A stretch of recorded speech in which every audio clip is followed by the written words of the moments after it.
Il sait que quand son sang est sucé, cet homme va mourir.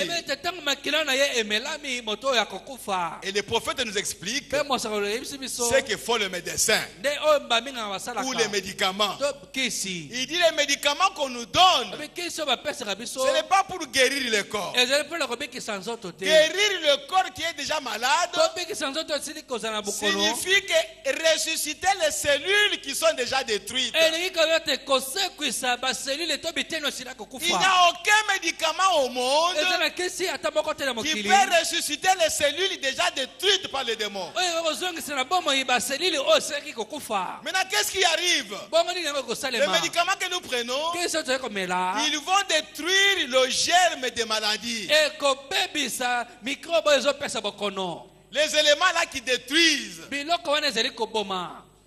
Le diable, lui, il vient, ou les démons, avec son couteau, ou son épée, en train de te tuer. Les médicaments viennent pour arrêter le couteau là, pour détruire le couteau. Quand les germes sont tués, la maladie ou la destruction ne va pas continuer. Mais comment ressusciter, comment remettre encore, restaurer les cellules qui étaient mortes? Il n'y a que Dieu qui peut le faire. Et c'est ça la guérison divine. Oh frères et sœurs, nous vivons dans un âge glorieux où Dieu nous explique beaucoup de choses. Et nous devons croire à cela. Il dit, remarquez la différence. Ils sont un et ils sont d'accord. L'eau, le sang, l'esprit, tout. Dans le naturel est un type du spirituel.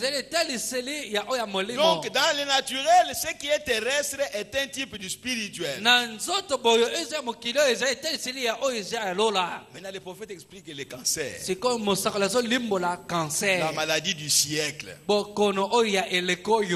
qui a été déclarée une maladie incurable. Mais quand quelqu'un a le cancer,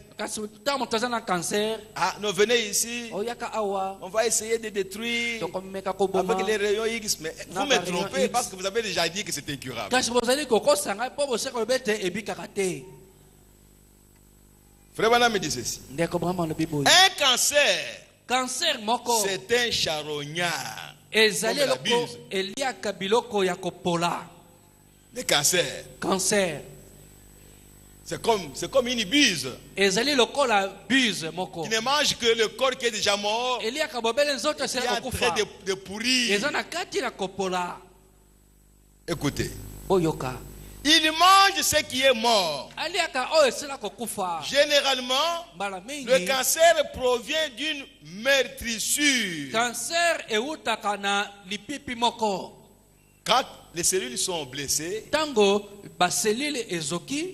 souvent c'est là où le cancer provient. Ça va commencer à pourrir. Les démons de cancer aiment ça. Il va commencer à détruire encore davantage pour détruire le corps. Quand le cancer a déjà fait les ramifications, il n'y a pas moyen de l'arrêter. Il y a un moyen de l'arrêter. Par la prière, d'arrêter ces démons-là. Oh frère, quel pouvoir Dieu nous a donné? Un pouvoir. J'ai toujours dit, si les médecins avaient une révélation, ils associeraient les serviteurs de Dieu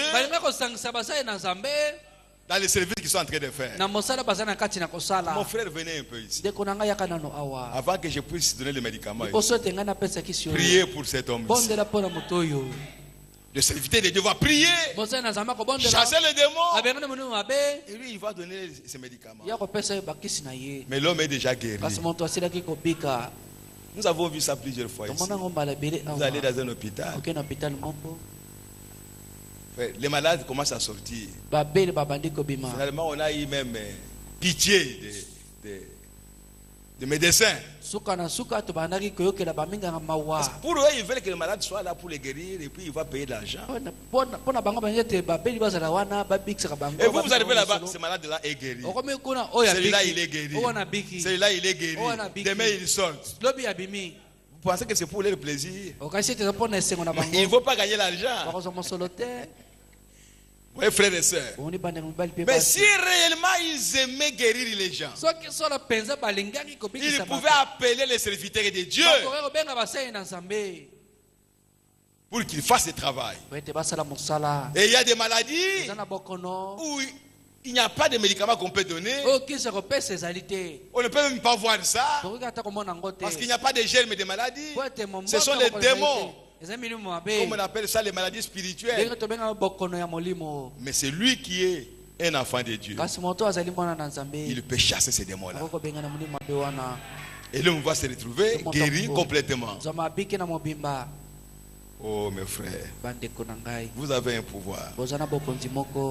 Il dit, d'abord il y a une meurtrissure. Et comme vous êtes formé de plusieurs petites cellules, l'une de ces petites cellules est écrasée. Elle récidive. Ensuite il y a d'abord une vie. Pas la vie qui était là. Une autre vie y entre. D'où est-elle venue? Pensez-y. Ce n'est pas compliqué. D'où est-elle venue? C'est le diable. Et il amène là dedans. Le diable ne peut rien créer. Le diable ne fait que pervertir. Il ne peut pas créer. Il pervertit. Et il faut qu'il trouve d'abord une brèche. Posez la question au médecin. Si votre corps était parfait et tel que Dieu l'avait créé au commencement, il vous serait impossible de tomber malade. Si votre corps était tel que Dieu l'avait créé au commencement, il vous est impossible de tomber malade. C'est pourquoi nous sommes en train de retourner à ce que nous étions au commencement. Quand nous aurons ce corps glorifié, nous ne serons jamais malades. Parce que dans ce corps-là, le diable ne trouvera aucune brèche pour y entrer. Le corps parfait comme c'était au commencement. C'est quand l'homme a péché que le diable a trouvé l'occasion d'entrer dans son corps et lui donner des maladies. Mais le jour vient. Et il est vraiment tout près là. Où nous aurons ce corps. Où il n'y aura pas de maladie. Où il n'y aura pas de mort. Il n'y aura pas de vieillesse. Oh, gloire à Jésus-Christ. Si votre corps était parfait et tel que Dieu l'avait créé au commencement, il vous serait impossible de tomber malade. Mais le diable doit trouver une défaillance quelque part pour pervertir. Il te pousse là-bas. Tu vas cogner contre une souche. Tu te blesses. Ah, lui, il trouve l'occasion maintenant d'entrer dans votre corps. Vous donnez même les cancers. Il faut que le diable crée quelque chose pour entrer en vous. C'est pourquoi Frère Branham a dit, si quelqu'un est rempli du Saint-Esprit, s'il ne parle pas, s'il n'ouvre pas sa bouche, le diable ne saura pas ce qui est dans son cœur. Impossible. Et pour connaître ce qui est dans son cœur, il va créer une brèche. Quelqu'un va faire quelque chose. C'est le diable qui l'a poussé. Et quand toi tu vois ça, tu parles. Ah, dans son cœur il y a ceci. Pourquoi? Parce que c'est de l'abondance du cœur que la bouche parle. On connaîtra ce qui est en toi quand tu ouvres la bouche. C'est pourquoi Frère Branham me disait souvent, quand je veux voyager, je n'en parle pas. Pour que les diables ne puissent pas aller créer quelque chose d'autre. Je veux que partout où je vais, que Jésus m'accueille, qu'il me reçoive. Mais le diable, lui, il vous regarde. Ah, il va dans une mission. Dès que vous arrivez là-bas, c'est lui qui va vous accueillir. Nous sommes dans un combat. On va le lire par la grâce de Dieu. Nous sommes dans une guerre constante. Ne prenez pas les choses à la légère. Ne prenez pas cette vie à la légère. Et surtout si vous êtes chrétien, vous êtes en guerre. Chaque jour ici, à chaque instant de votre vie, vous êtes en guerre. Comme les nations se battent, vous aussi vous êtes en train de vous battre. Mais votre ennemi c'est le diable. Oh merci Seigneur Jésus. Je vais aller un peu plus loin. Au paragraphe 38. Remarquez, ces germes commencent à développer des cellules. D'où cela est-il venu? C'est une vie qui se développe là-dedans. Donc il y a un corps étranger dans votre corps. Et ce corps-là a aussi la vie, il vit. Et il se développe. Il devient encore grand lui aussi. Mais c'est pour votre mort que c'est. Qui se développe. Quand tu pleures, ça ne va pas. Mais lui, il est en train de manger. Il est content, il mange. Mais toi, tu es en train de te plaindre. C'est pourquoi Jésus nous a dit, je vous ai donné le pouvoir de chasser les démons. Le frère Branham a dit, toutes les maladies, peu importe les noms qu'on lui donne, c'est un démon. Vous chassez seulement les démons. Au j'ai la douleur ici, chassez seulement les démons, cette douleur-là. Dit démon, qui donne la douleur à mon frère ici, sort de son corps. Si vous avez la foi, il va vous écouter. Il vous écoute. Et quand il vous écoute, il va obéir. Et il va sortir. Et vous qui êtes malade, ayez la foi que Dieu guérit toutes les maladies. Oh, gloire à Jésus-Christ. Nous sommes heureux parce que nous sommes des enfants de Dieu. C'est une vie qui se développe là-dedans. Elle commence et grandit de plus en plus. Derrière cela, il y a une vie. Cette vie n'est pas Dieu. La vie ne peut venir que de deux sources. Elle vient de soit de Dieu, soit du diable. Il n'existe que deux grands esprits, Dieu et le diable. Et Dieu vous a donné la vie ici sur terre, et le diable vient pour vous ôter cette vie-là. Voilà la guerre. Nous faisons tout pour nous maintenir sur la terre, pour avoir la vie. Mais le diable, lui, il vient pour vous ôter cette vie-là. Quel combat! Quelle guerre! Nous devons être conscients de cela. Et le cancer, c'est un démon. Mes frères qui priaient pour les malades, ne craignez aucun démon. aucun démon. Le pouvoir nous a été donné sur tous les démons. Et le cancer, c'est un démon. La tuberculose, c'est un démon. Le sida, c'est un démon. Toutes les maladies, ce sont des démons. Dès que tu as cette révélation, vous avez le pouvoir sur tous les démons. Criez contre ces démons.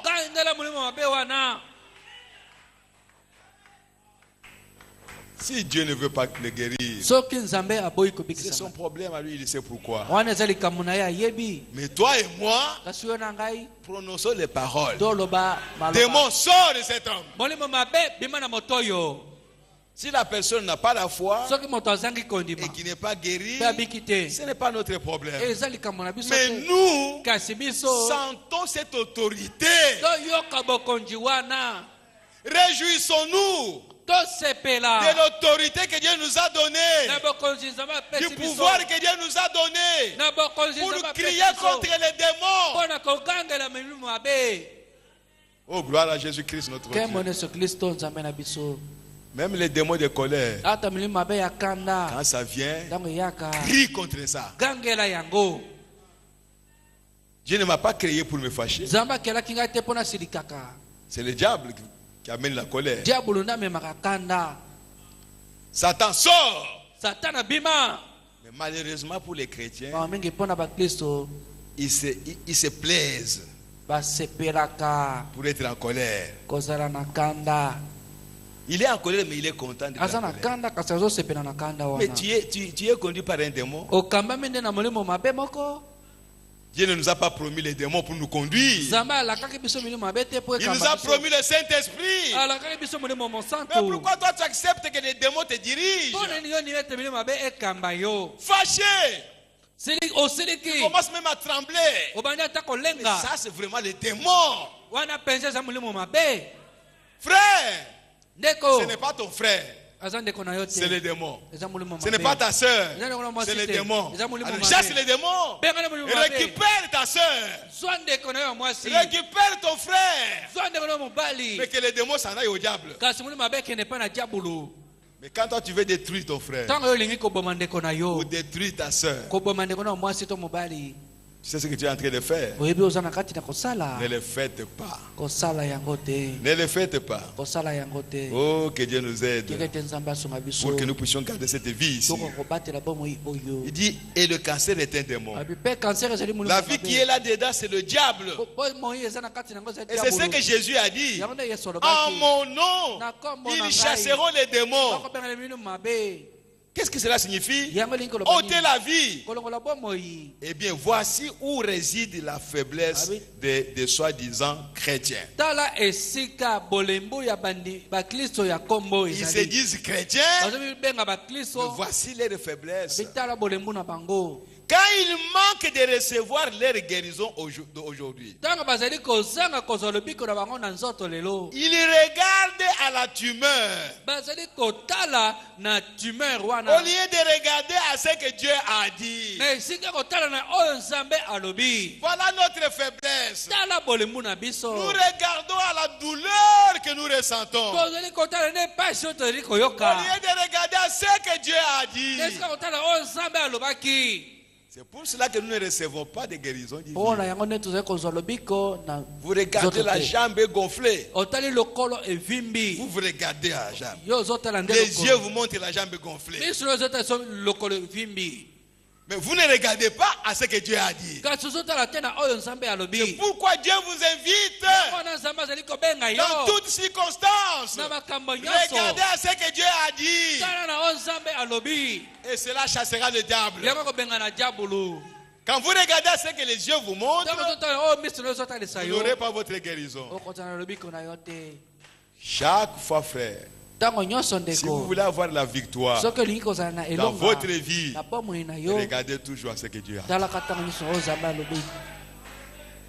Les choses que Dieu n'a pas dites, considérons cela comme n'existant pas. Que Dieu nous aide. Pourriez-vous vous imaginer un fermier planter son blé et aller chaque jour pour déterrer tout cela, pour voir si cela va germer ou pas? Il n'aura jamais de moisson. Quand il a planté le grain de maïs ou de blé, il doit oublier.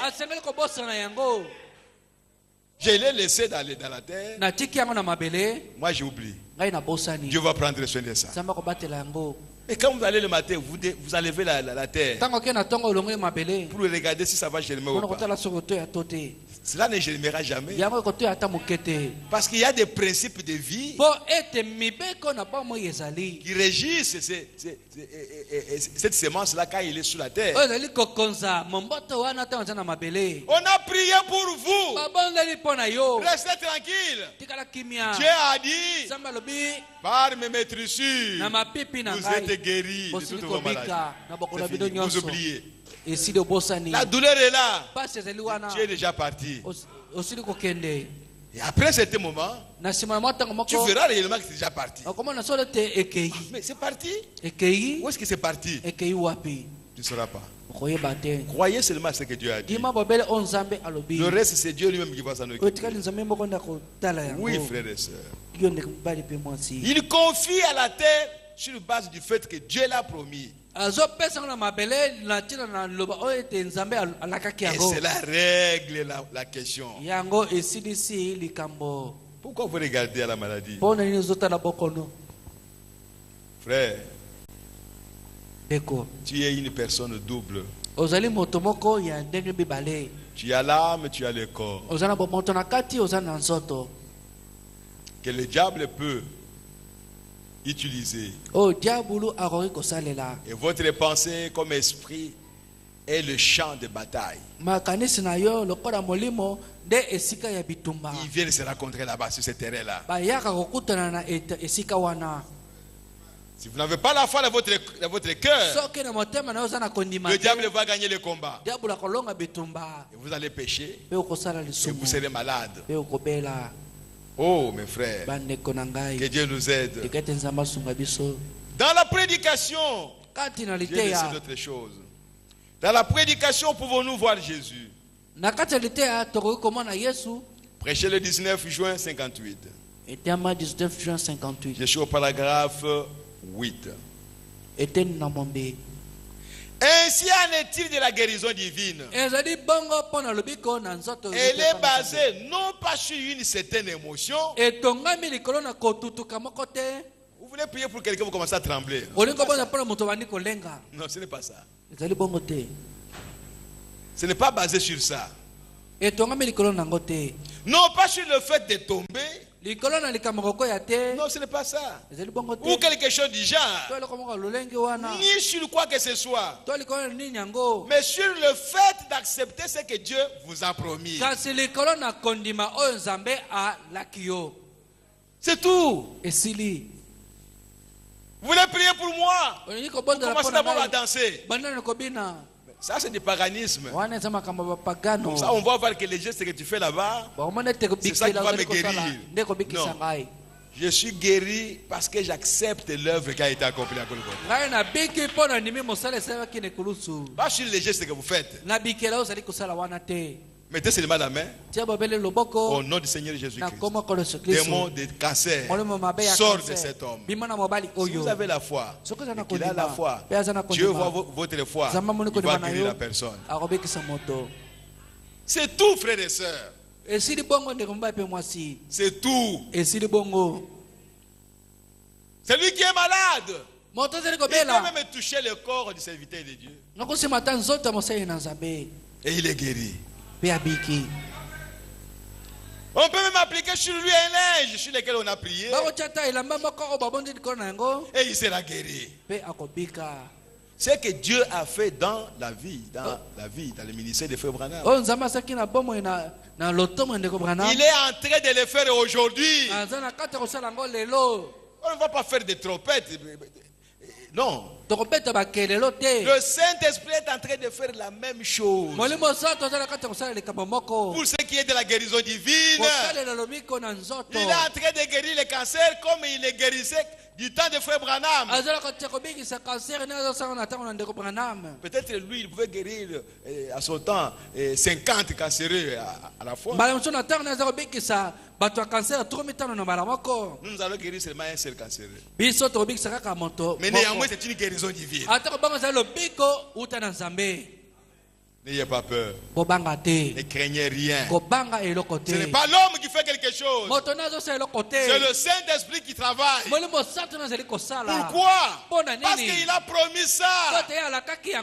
Regardons toujours à ce que Dieu a promis. C'est la règle, la question. Oh, notre pasteur. Ce n'est pas votre pasteur. C'est Jésus qui était blessé à la croix à cause de vos péchés et de votre guérison. Frère Branham me dit, même moi Branham, je peux prier pour toi du matin au soir. Si toi tu n'as pas la foi à l'œuvre de Golgotha, tu ne seras jamais guéri. Ce n'est pas moi. C'est Dieu qui vous guérit sur base de la promesse qu'il avait donnée. Et Jésus est mort afin que vous puissiez avoir cela. Personne ne peut prêcher correctement et clairement l'évangile sans prêcher la guérison divine. Comment vous allez prêcher pour la guérison de l'âme et vous ne prêchez pas pour la guérison divine qui est la guérison du corps? Les deux choses ici sont liées. Quand l'âme pêche, directement ça amène la mort dans le corps ici. Ça vous donne la maladie. C'est comme ça que la chose est arrivée. Pourquoi il y a des maladies? C'est parce que l'homme avait péché. Donc vous ne pouvez pas prêcher l'évangile pour que les gens soient sauvés sans que tu prêches la guérison divine. Oh, gloire à Jésus-Christ. Vous ne le pouvez simplement pas, car la maladie est un attribut du péché. Et vous ne pouvez pas traiter de la maladie sans traiter du péché, parce que la maladie est venue comme un attribut du péché. Avant que nous ayons une maladie, nous n'avions pas de péché. Mais lorsque nous avons connu le péché, la maladie a accompagné cela. Vous devez traiter de tous les deux à la fois. Permettez que je le dise en ces termes. Si un gras fauve, l'animal, les fauves, écoutez, avait sa patte posée sur mon côté, me déchira les côtes, le reste du corps de l'animal ne me dérangerait pas, en dehors de sa patte avec laquelle il me décide les côtes. Eh bien, je n'ai pas besoin de chercher un couteau pour lui trancher la patte. Il faut simplement le frapper à la tête. Cela tuera l'animal tout entier. Oh, frères et sœurs, l'animal t'a saisi. Peut-être au bras. Il est en train de déchirer ton bras. Ne coupe pas la patte. Il va toujours continuer à faire son travail. Frappe-le à la tête. Dès que ça meurt, le reste du corps là va mourir. C'est pourquoi, frère, Ne regardez pas aux attributs. Va jusqu'à la chose qui produit les attributs. Détruis ça, le reste va s'arrêter. C'est pourquoi lorsque dans votre cœur vous avez tué l'incrédulité, tout ce que vous voyez comme attribut ne sera jamais là. Le désir de boire, de fumer, de jurer les gens de se battre, ça va s'arrêter. Lorsque le cœur est guéri, lorsque l'incrédulité est ôtée de votre cœur, je suis en train de faire les efforts pour ne pas mentir. Vous mentirez toujours. Je suis en train de faire les efforts pour ne pas me disputer avec les gens. Vous le ferez toujours. La chose qui fait que vous vous disputez avec les gens, c'est parce que dans votre âme, vous n'avez pas foi à ce que Dieu a dit. Vous dites non, moi j'ai la foi. Je crois en Dieu. Et si vous croyez en Dieu, d'où viennent les querelles? D'où viennent les disputes? D'où vient le vol? D'où ça vient? Soyons humbles, frères et sœurs, de reconnaître nous sommes des enfants de Dieu. Mais le prophète nous a dit, les pécheurs ne pêchent pas. Ce sont des enfants de Dieu qui pêchent. Mais si nous nous présentons devant Dieu comme des gens vraiment qui ne pêchent pas, mais pourquoi Jésus est là? Il est en train de faire quoi? Le jour où le sang sera terminé, c'est-à-dire que la dernière personne pour laquelle il peut intercéder entre dans le royaume, mais Jésus viendra pour nous prendre. S'il est encore là, c'est qu'il y a encore des péchés sur la terre. Oh, moi j'ai Jésus, moi j'ai le Saint-Esprit. Frère, ayez d'abord pitié de vous-même.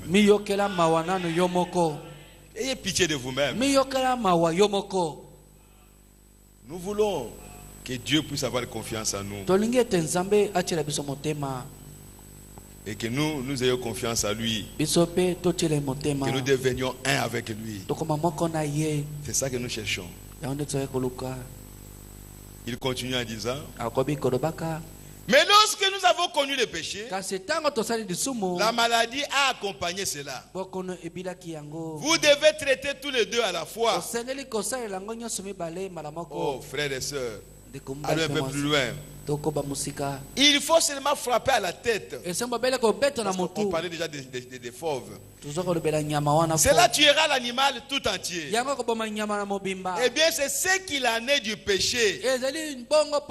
Lorsque vous tuez le péché, vous tuez chaque attribut qui l'accompagne. Il se peut donc que ce ne soit pas vous qui avez péché, mais la faiblesse de vos parents et de vos grands-parents. Suivez bien cela. Toi, tu peux n'avoir pas péché, mais tes parents ont péché, ou tes grands-parents ont péché, et cela va te poursuivre. C'est pourquoi vous voulez bien préparer l'avenir de vos enfants. Demeurez dans la parole. Parce que ce que vous faites, ça peut avoir des répercussions sur vos enfants à l'avenir,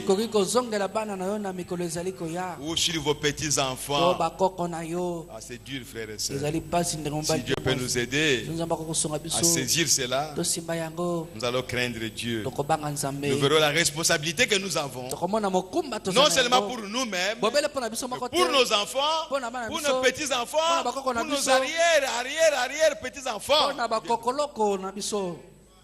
Le péché que toi tu as commis aujourd'hui va le poursuivre. Toi tu es content Tu prends des décisions, mais tu ne sais pas que ça va coûter cher à ta progéniture un jour. Pourquoi? Dieu est en train de nous montrer des choses comme ça. Et vous continuez à vous amuser, à vivre cette vie avec légèreté. Non. Mais la faiblesse de vos parents et de vos grands-parents, le péché est héréditaire. Je veux dire, la maladie est héréditaire. Dans bien des cas, nous avons des maladies que nous avons héritées de nos parents ou de nos arrière-grands-parents. Ça apparaît en toi. D'où ça vient? Ça vient de loin. Cela a traversé le sang. Et puis quand ça arrive à toi, ça apparaît. C'est Dieu qui est en train de vous parler. Ce n'est pas Branham. Au fil du temps, les gens de chaque génération deviennent plus faibles et plus intelligents. Comme le disent les Écritures. Ainsi donc, vous devez traiter avec la maladie et le péché sur la même base de l'expiation. Si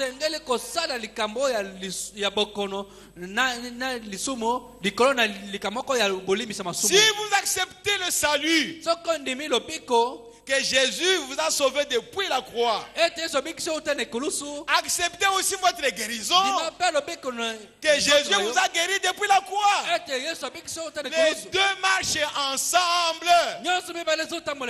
Le travail que Jésus a accompli à la croix, c'est pour les deux choses: pour la guérison de l'âme et pour la guérison du corps. Gloire à Jésus-Christ.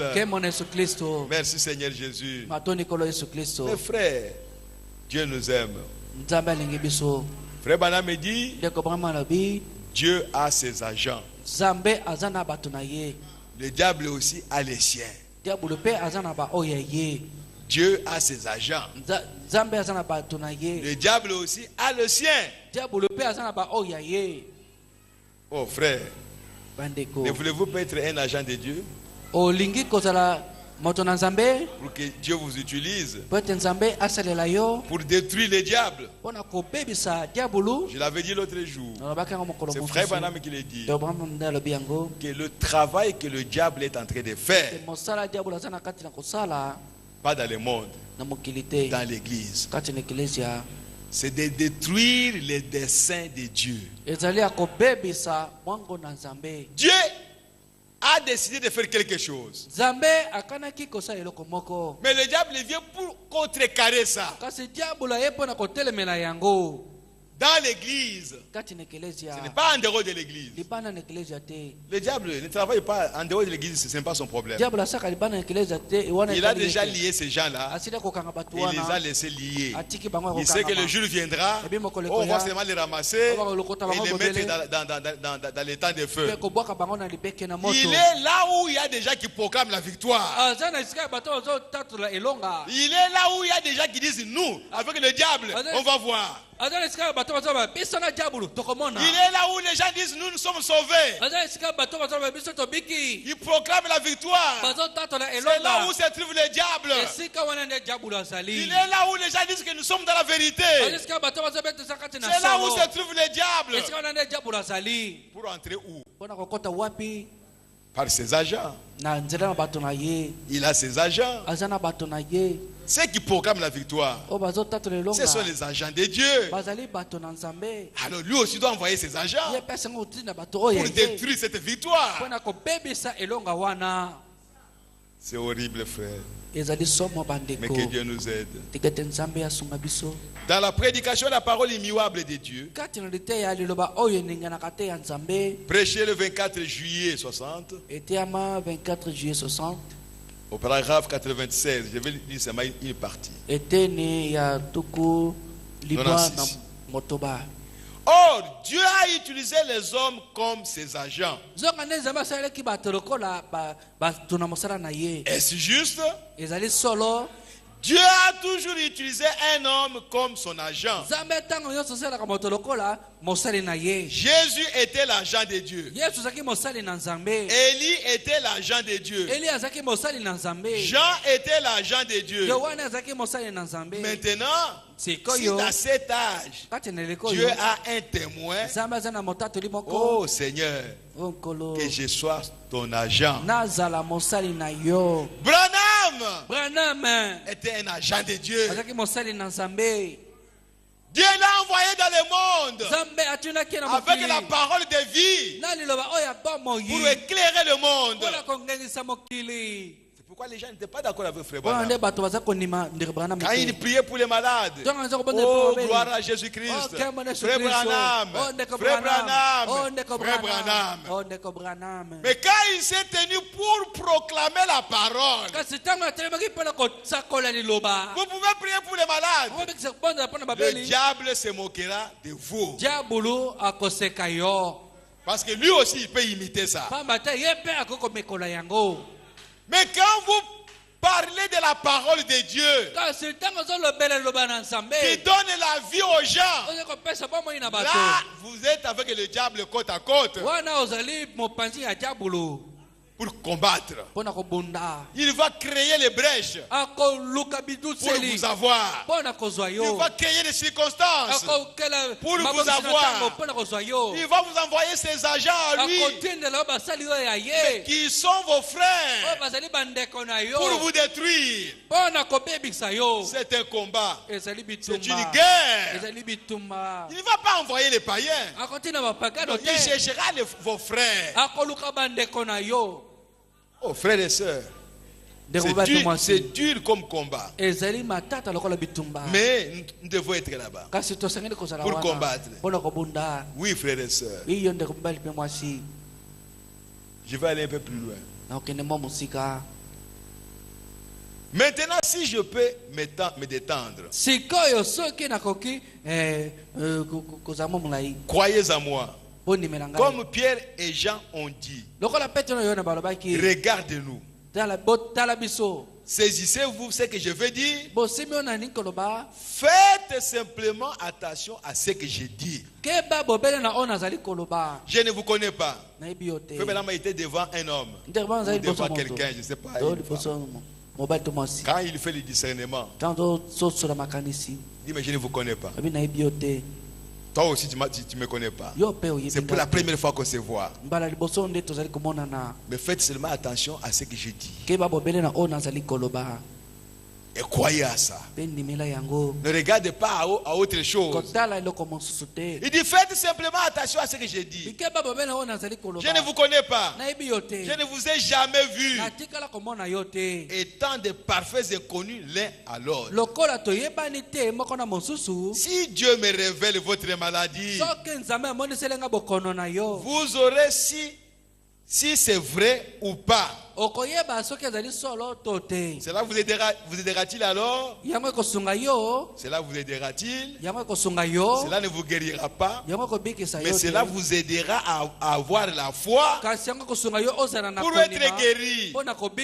Si vous êtes malade, je ne sais pas si vous êtes malade. Je ne sais rien à votre sujet. Je ne vous ai jamais vu. Donc le discernement que Frère Branham faisait, c'est pour donner la foi aux gens, afin que Dieu les guérisse. Le discernement ne guérissait pas. Frère Branham me disait souvent, si la lumière est sur toi et que lui est en train de parler, et que toi tu ne dis pas amen à ce qu'il est en train de dire, ou tu ne dis pas c'est la vérité, il n'y aura rien qui va arriver. Ça montre que tu as refusé et la lumière va se déplacer. C'est pourquoi quand Dieu vous dit quelque chose, s'il touche votre problème, dites c'est la vérité Seigneur. Seigneur, c'est la vérité. Il t'amène à cela. Cela va vous donner la foi pour que Dieu vous guérisse. Dieu verra que vous croyez à ce qu'il vous dit. Mais si Dieu vous parle, vous êtes indifférent. Vous commettez le péché. Vous dites, moi je ne commets pas le péché. C'est fini pour toi. Parce que peut-être c'est pour toi que Dieu parlait. Pour que tu acceptes. Afin que lui te guérisse. Mais quand toi tu restes indifférent, tu ne crois même pas ça. Pendant qu'on condamne les pécheurs, toi tu regardes à quelqu'un d'autre qui est pécheur.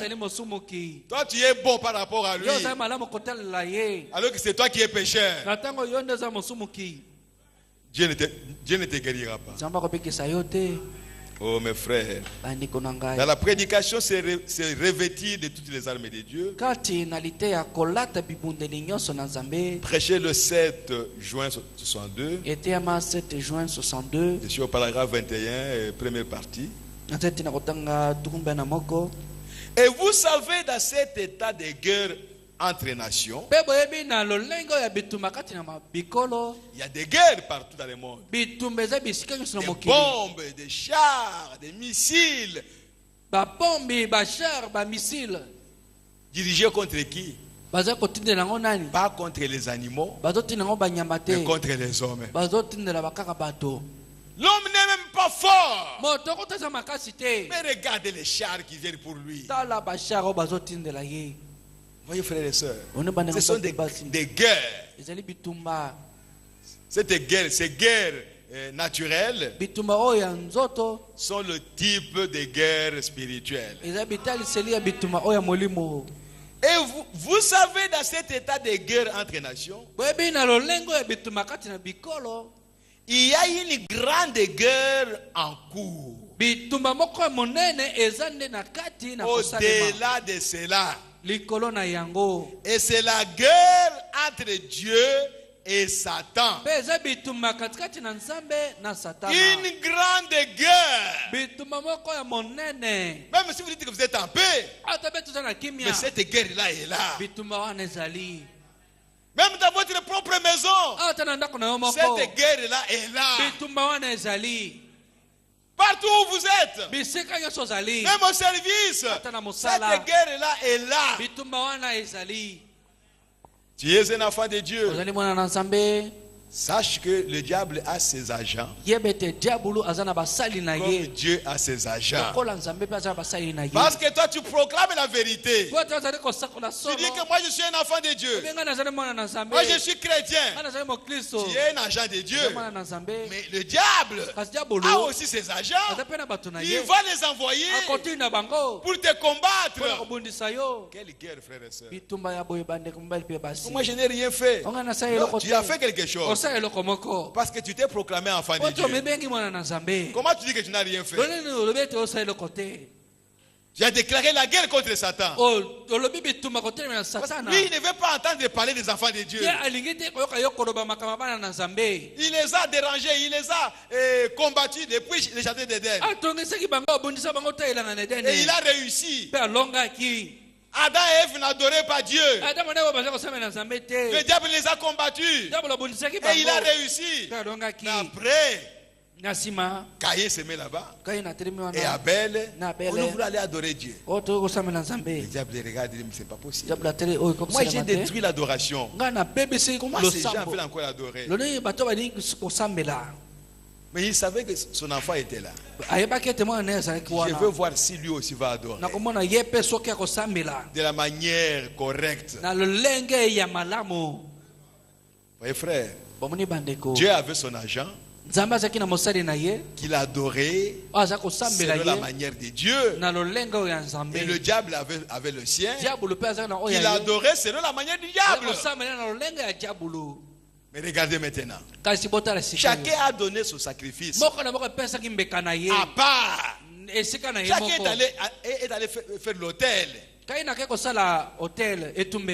qu'il y a entre nous deux maintenant? Vous avez fait votre hôtel. Dieu ne vous a pas agréé.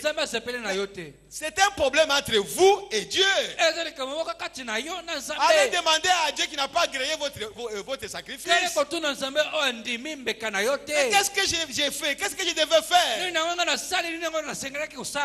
N'allez pas menacer votre frère. Cette guerre-là, c'est entre Dieu et Satan. Entre ses enfants, lui Satan, et les enfants de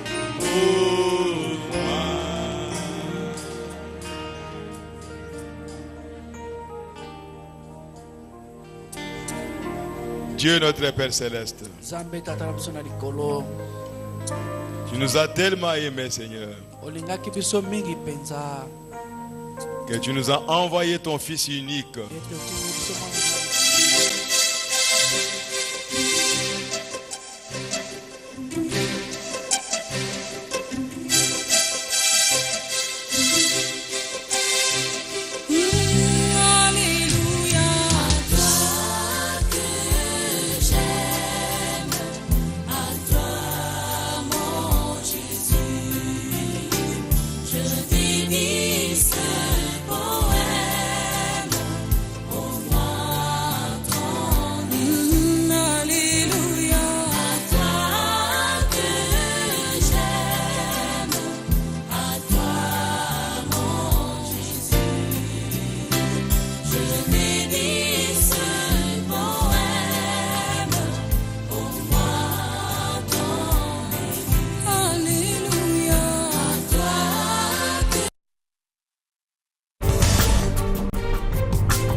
nyonso tosekanaki na mosolo ya mboka Kongo ekoki tofungwani miso lelo tomoni bozoba nyonso tosali mpo ya kobongisa Kongo avenir. Il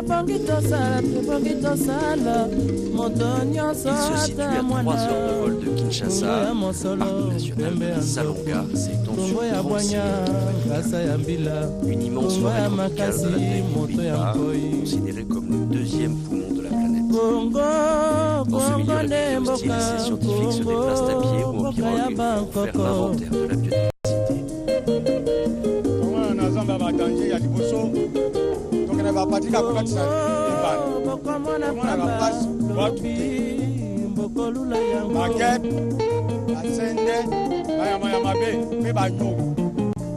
Il y a aussi le bonobo. Ce grand singe est l'une des espèces phares de la forêt congolaise. Ici, des scientifiques étudient l'animal dans son milieu naturel pour mieux protéger cet écosystème unique.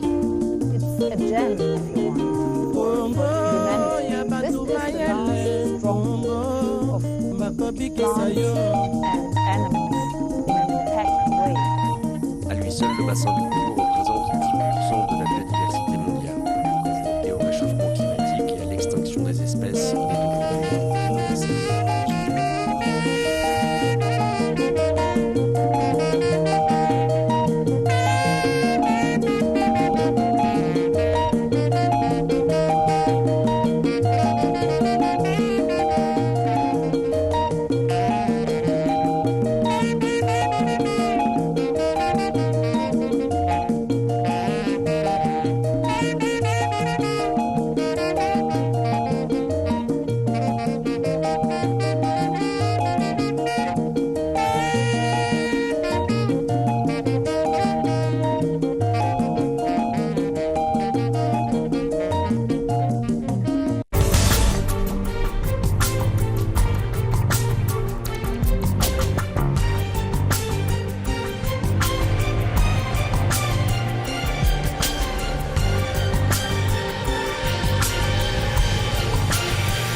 Le plus difficile n'est pas de bâtir la stratégie marketing, mais c'est de la faire appliquer. C'est ce que je dis souvent. Salut à tous, c'est Jérémy Pastel et j'espère que tu cartonnes ça. Aujourd'hui, je te parle de comment cartonner sa communication en ligne. Nous sommes dans l'ère de la communication, dans l'ère du numérique et tout va de plus en plus vite, tu le sais. Ceux qui maîtrisent le marketing digital prennent de l'avance sur ceux qui sont dans le marketing traditionnel. Il y a une constante adaptation à laquelle doivent faire face toutes les entreprises, les moyennes, les petites, les grandes et même les personnalités publiques. C'est une réalité. L'image n'a jamais été aussi valorisée, de l'inconnu qui devient une célébrité rapide sur Internet, de la multinationale qui connaît une forte décroissance à cause des scandales privés sur Internet, en passant par le sportif de haut niveau qui veut doubler ses revenus en monétisant son image. Aujourd'hui, tout peut arriver sur Internet.